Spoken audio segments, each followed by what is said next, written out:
Wel, mae yna wahaniaeth. Mae'n aml iawn mae'r peth yn dod drosodd fel bod yna fawr wahaniaeth rhan sut da ni'n edrych ar addysg neu sut da ni'n edrych ar iechyd ag ati. Ond wrth gwrs mae'r pleidiau eraill yn perthyn ac yn cael ei dylanwadu gan y pencadlys sydd tu allan i Gymru yn Llundain.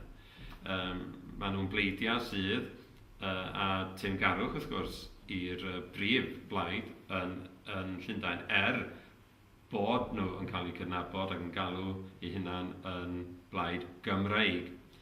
Ond hoffwn i weld y pleidiau yna yn torri gyfan gwbl oddi wrth Llundain ac yn dod yn wirioneddol yn Gymreig. Ond mae natur y cynulliad yn wahanol wrth gwrs.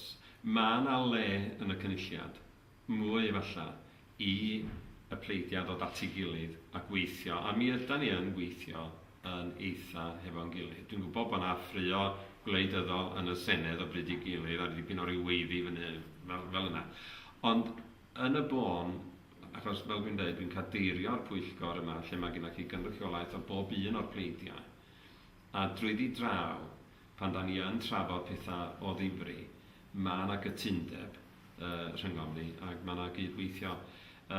Ond mae yna hefyd, fel ni dweud, y prif wahaniaeth ydy y ffaith bod y cyswllt ar San Steffan yn dal yn gry iawn gyda'r pleidiau eraill, ond wrth gwrs mae'r plaid yn blaid i Gymru.